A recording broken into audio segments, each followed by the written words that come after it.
Hey guys, this is Katya with TotalBodyLab. I'm a powerlifter and bodybuilder. If you need more information about what the hell we do, go to the links in the description of the video. But we're going to get started. Today, we're going to talk about how to select your first powerlifting meet. When should you compete? Why should you compete? Should you compete at all? What to do about all of that.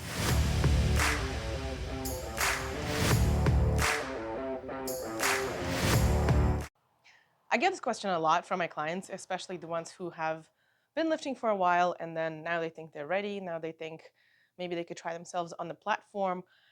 So as you know, I'm a nationally qualified powerlifter. I've been competing for a while, and I've competed actually a lot, too much over the last probably year. Yeah, over the last year, I competed at least 5 times, maybe 6, maybe 7. I don't remember. I don't even remember. So yeah, and the reasons for that is because I enjoy it. It's super fun. I would do it with friends or a loved one, or I would go support friends and be like, oh, screw it. It's, it's local. It's right at my home gym or at the gym in the nearby city. Like, I don't need to travel for it. Like, of course I'll compete. So it's more kind of to keep myself on track and make sure I don't just lay on the couch and eat cakes and drink margaritas all day.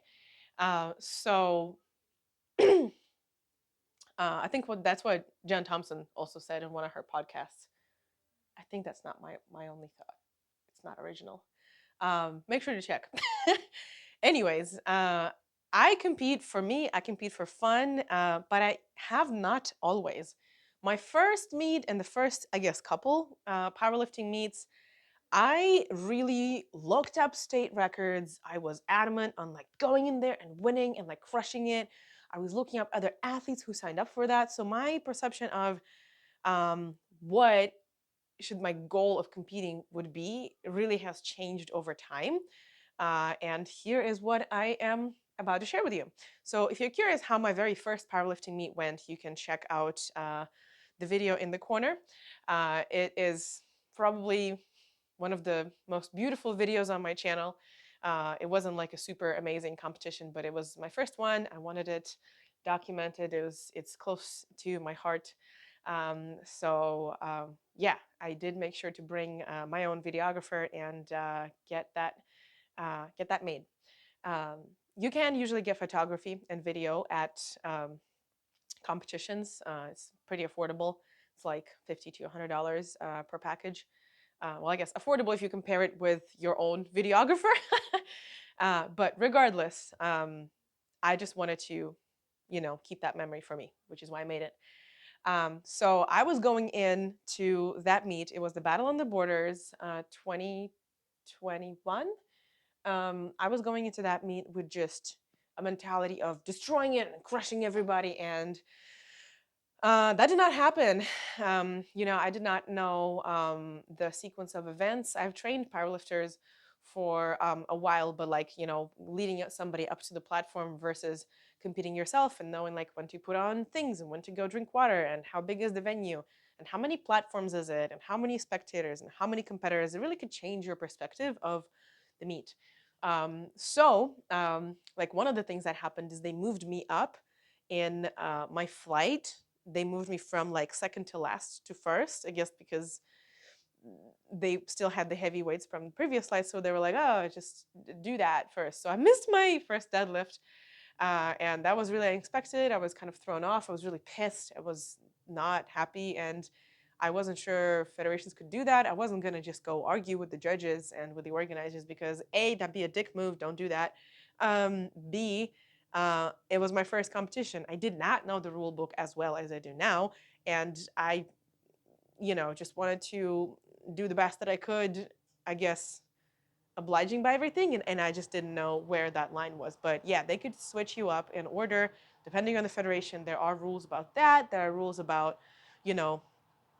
changing your attempts and that whole shebang. I guess I will have to make a separate video about the specifically powerlifting meet day, or maybe like the night before, 24 hours before, and the actual lifting day, like what you should pack and what you should bring and what you should do in the morning and what you should expect as you're squatting and benching and deadlifting, if you're doing it alone, if you're doing it with a friend. There's so many things that go into there that are not going to be in this video. So hit a like and subscribe, and wait for that. I will make that shortly, hopefully. Anyways, let's take one client of mine as an example. So she used to compete in cycling, national level. She is a type A personality like me, and then she's trained bodybuilding style. Never made it to the stage because, it's not super healthy, and I don't think that was specifically on her radar. She just wanted to do for health and kind of look good. But those things, like if you've been lifting a while, you kind of want something to look forward to, you know what I mean? So if you're not going to just get super shredded and dehydrated and miserable eating out of Tupperware for half a year, doing bodybuilding, you can also do powerlifting meet. You can do an Olympic lifting meet. You can do so many other things. Like, I don't know, pole dancing even is, I didn't know that it wasn't just some kind of a sexy thing until recently. I thought that's all it was, but it is a they're highly trained athletes. They're usually gymnasts that do just absolutely insane calisthenic movements with a pole. So you can even do that. There's so many competitive things that you could dive into to make yourself feel proud and accomplished. It is not just powerlifting. In case you have decided to try yourself in powerlifting, evaluate where you are first. That's my number one recommendation to anybody. How experienced are you? Where do you stand? Can you only lift the barbell? Is your form proper? Are you gonna not get injured because you're just gonna go balls to the wall on everything and try to like crush some record? By the way, state records are not a big deal unless you're like in Ohio or California or some other state with, super impressive state record numbers, or even getting nationally qualified is not really a big deal. Like, I'm nationally qualified, but I'm probably not even in the like top, I don't know, 100,000 lifters in the United States. I don't know.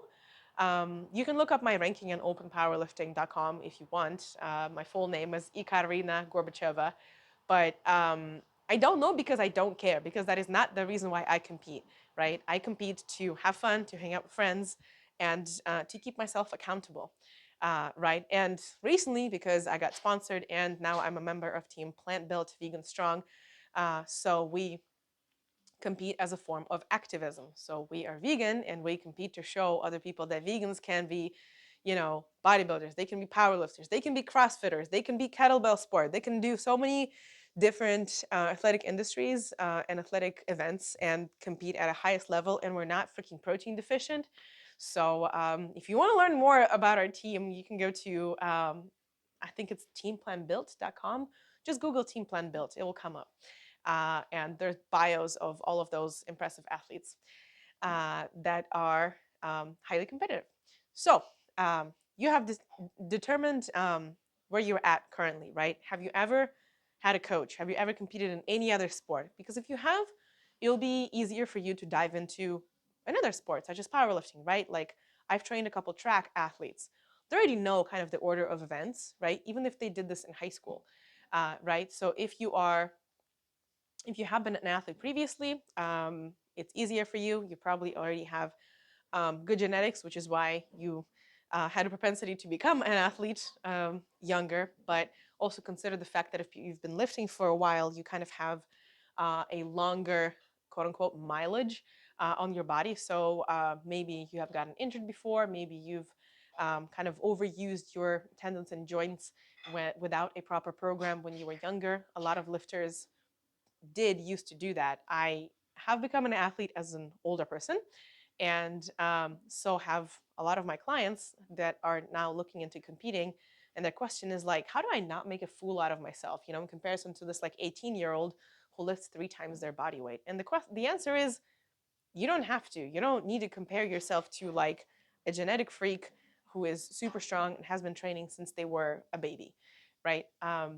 You only do this for yourself, unless you are so super freakishly good. Your program is optimal, your nutrition is optimal, your genetics is wonderful, and you can just progress so fast and go crush it.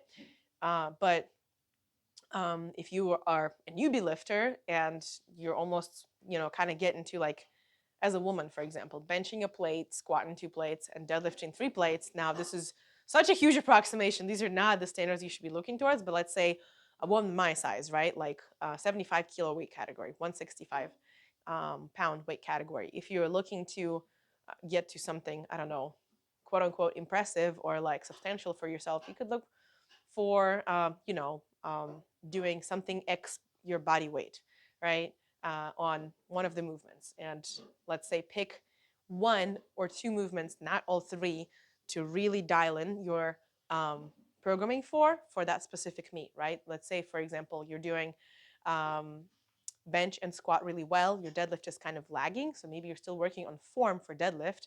And you can still compete. Like, you can compete as long as you can lift a barbell. I know older women, like almost 70, who just go and compete and they lift a little bit more than a barbell. They'll have like tiny plates on their barbell, and they have fun. They do this as a form of activism, to show that they can, and to meet people, and to get out of the house, and to have a day trip somewhere, and explore that new town where they haven't been before, where the competition is hosted. So you don't need to compare your numbers to someone else's. You don't know how long they've been training, what's their genetics, what's their deal. Maybe their coach is super impressive, and you don't know. They're natural federations that are non-natural federations. Maybe you're competing in an untested federation, and people are enhanced. Again, you don't need to compare yourself to those. I would probably only compare your lifting form and your numbers to whatever you did half a year ago, and kind of go in these, test your maxes maybe like every half a year. You need to compete probably not more often than once or twice a year to effectively add to your total. I've competed a lot more for fun, right? So I didn't add a lot to my total at any of the meets. I've added, I think, about 100 something pounds to my total over the course of last like year and a half. But in every single meet, it was incremental. And I wouldn't say it was disappointing, but it can be disappointing for you, right? If you, let's say, do the first meet and everything goes flawlessly, and then the second one, you mess up your deadlift or something, or there's this like super strong person that shows up and they just blow everybody out of the water, and you were about to get an award, and now you don't. Another thing that I would probably say is, don't look forward to winning necessarily, because you don't know who shows up. I showed up, I drove to New York just to have fun and have a vacation there last spring, which is where I qualified for the nationals. And Danny showed up, and Daniela Mello, she just blew everybody out of the water. She was, I think, my weight category, or maybe one above. But regardless, she was an overall winner. And then, of course, she just came there to qualify for the nationals, and just kind of, that was an easy thing for her. But then she came to the nationals and won the nationals. Like, there's zero chance that I could have won this event, even if I like have been training as hard as I could, because there's no way I could just have lifted more weight. I lifted the max. I had I had PRs in every lift. I lifted the absolute max that I could have. So I would say winning, if you're going in with the mentality of like, I'm gonna win this, I'm gonna try to win this, there's not much you can do there. You can try to do the best that you can, but winning entails beating other people that you don't always know who they are, especially if they're new, if there's no open powerlifting log about them. And there's not something that you can really control. You can just control, sleeping well, eating well, hydrating well, if you're water cutting, paying attention to your water cut, and not stressing a lot over that day. I've been asked, like, what is the, I guess, kind of starting weight at which it is not like shameful, or it is not like, I can't even find a word, at which it is okay to compete, that you're not going to look like a fool to other people. And I don't think that number exists really for anybody, because how are you going to calculate it? Like, you just only determine it for yourself. People don't know if you have had injuries, you know, if you've been in a car crash and you couldn't walk and now you're recovering and squatting a barbell is impressive for you. People don't know where you're coming from, what's your background. Maybe you've had eating disorders and anorexia. Maybe um, something else terrible happened in your life, right? Like one of the members of Team Plan Build, I think Justin, he used to bodybuild like on a pretty high level, and then he got into a car crash and he was fighting for his life for months. And then he came to Mr. America and still did bodybuilding. He looked drastically different than how he did before. He looked like a different person. But for him, it was such a win just to do what he did and stand on that stage. So I really don't think I could do like every respectable woman should be able to bench a plate. It's a plate. How did we decide that it is 45 pounds in pounds, or I don't know, there's different ones in kilos, right? There's 20 kilos, there's 25 kilo plates. How did we decide that this is respectable? This is the amount that a plate should be? I don't know. It's like, how did we decide that there's 7 days in a week? It's kind of random. So, yeah, my view on that may be different than other lifters because I am vegan. I come from more of like a compassionate side. I've done a lot of therapy over the last year. I've seen the effects that it has done on me. I've had, you know, body image disorders and eating disorders before, and I am a type A personality, so I usually am too hard on myself, and that usually backlashes to everything around me, my life, my loved ones, my mental health, and my physical health.